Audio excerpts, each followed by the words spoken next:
ليه سبت الإمارات وجيت أمريكا؟ خلينا نخش في الموضوع على طول بدون أي توقف.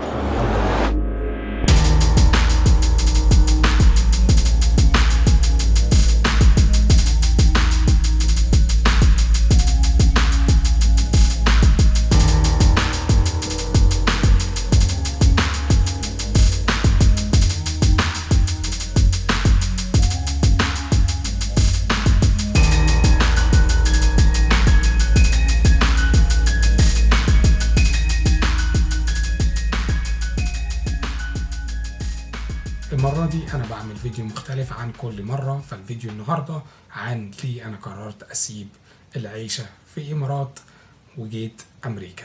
في البداية كان قرار صعب جدا، كل مرة وأنا عايش جوه الإمارات وبشتغل وحياتي جميلة دايما في جوايا سؤال ومش عارف إجابته. ليه دايما أنا حياتي روتينية، شغل بيت نوم، مفيش أي حاجة جديدة؟ وده ما كانش السبب الكبير، انا دايما كنت بدور على الحياة الحرية اكتر بمعنى صح، غير القيود اللي احنا متعرفين عليها في دولنا العربية.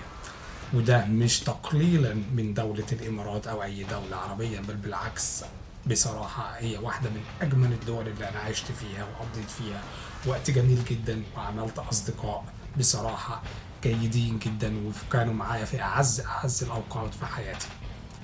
لكن النهاردة أنا بتكلم عن رغبتي في اكتشاف دولة جديدة وتحدي جديد من حياتي، وده القرار اللي أنا قررته واخترت الوجهة لأمريكا، ودي كانت أخطر الاختيارات ليا.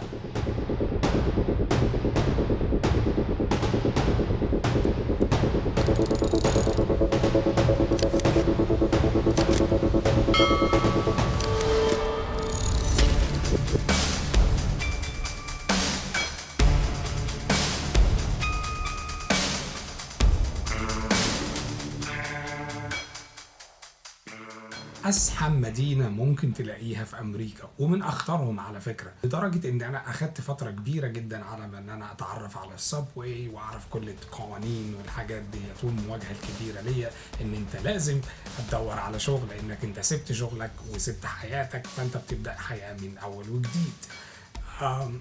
موضوع صعب عليا جدا إن أنا عملت كده، بس بصراحة كنت متحمس جدا للحياة الجديدة اللي أنا بفكر أوصل لها، وده حاجة من جوايا إن أنا دايما ما كنتش لاقيها في الإمارات.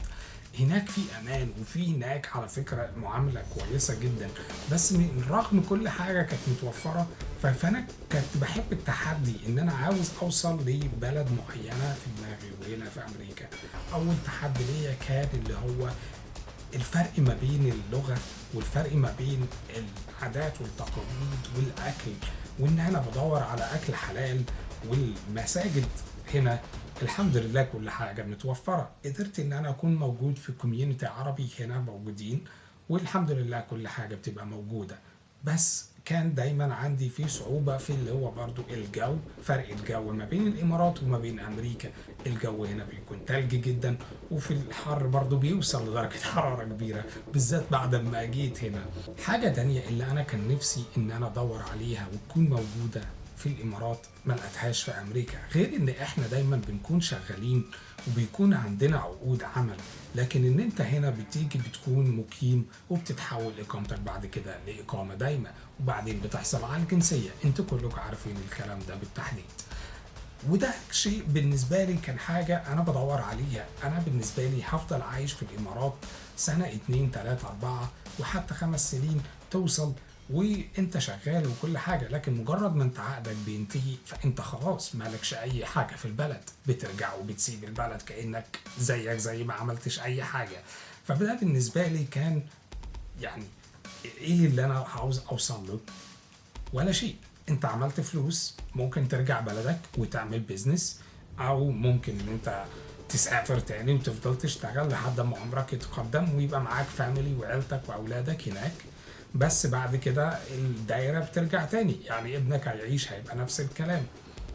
انا واحد كرأيي الشخصي ما كنتش حابب حاجة زي دي، وفي منا كتير بيفضلوا ان هم يكونوا موجودين في الامارات، بس بطريقه ان احنا خلاص استقرار، سننا خلاص ما عادش يسمح لنا ان احنا نسافر لدوله ونبدا مغامره كبيره. حبيت اخد القرار بالنسبه لي لان انا كان الحمد لله سني كان لسه يساعد، ففي ليا عندي القدره ان انا اقبل التحدي، وده اللي انا قررت اعمله. لما بنصور الفيديو حسيت ان الوقت هيسرقني، فقلت اما اروح نتمرن في الجيم واخدكم معايا اوريكم المكان اللي بتمرن فيه وناخد تمرينه على السريع، عشان اهم حاجه الجيم. ولو انت ما رحتش الجيم انزل روح الجيم، وقف الفيديو وانزل روح الجيم، بس كملوا لما ترجع تاني. يلا بينا نروح على الجيم. طيب هاخد تمرينه كده على السريع ونرجع نكمل الفيديو. نخش الجيم.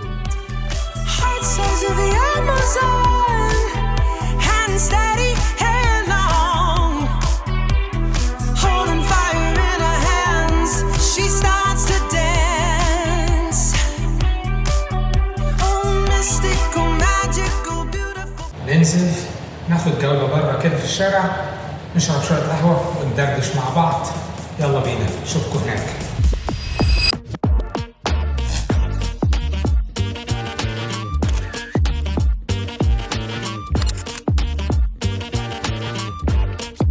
Just the way it goes.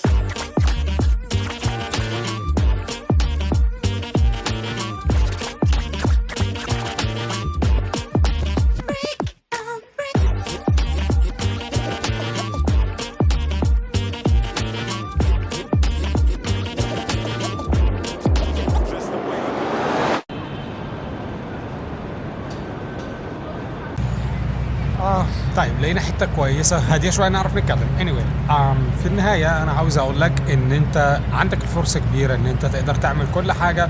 انا مش في الفيديو ده بقول لك تعالى هنا بسافر المكان ده بالتحديد، انا بحاول ان انا اوصل لك معلومه ان انت طول ما انت بتحط لنفسك هدف معين تقدر توصل له، بس محتاج وقت ومجهود. والله ده فعلا بجد. انا ما كنتش متخيل من يوم من الايام ان انا اكون موجود هنا واقدر ان انا اقف على رجلي هنا، لان الموضوع صعب جدا عشان تكون سايب بلد تكون انت شغال فيها وحياتك مستقرة وتعرفت على اصحاب وناس وتيجي تبدأ من اول من الصفر. فالموضوع تحدي، مش كل الناس تقدر تعمل حاجة زي دي. بس انا شخصيا خدت التجربة، ما مش بقول لحد بالتحديد لان يعني القصة بتاعتي مش زي قصتك انت بالتحديد، فانت بتبني مستقبلك على حسب انت عاوز تبقى فين، انت شايف نفسك تكون فين. انا واحد من الناس ما كنتش عاوز ان انا افضل عايش طول حياتي اللي هو خلاص ابنك هيكبر وهتسافر الخليج وتعمل قرشين وترجع دبي تفتح مشروع، وترجع من الامارات او ترجع من السعوديه ترجع من اي دوله تفتح مشروع وتقعد جنبه والجو من ده. انا ما كنتش شايف نفسي كده، انا عاوز ابقى لمستوى تاني.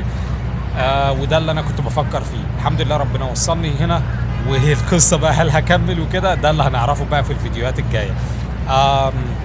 بس فلو انت عندك اي حاجه معينه عاوز توصل لها هتوصل لها، بس الموضوع بياخد وقت شويه. المهم ان انت حاول ان انت تبقى عندك السعي مش اكتر. وبس كده كبير. فيديو كده خفيف لطيف من كل مكان، بنحاول ان انا نجيب لكم مواضيع.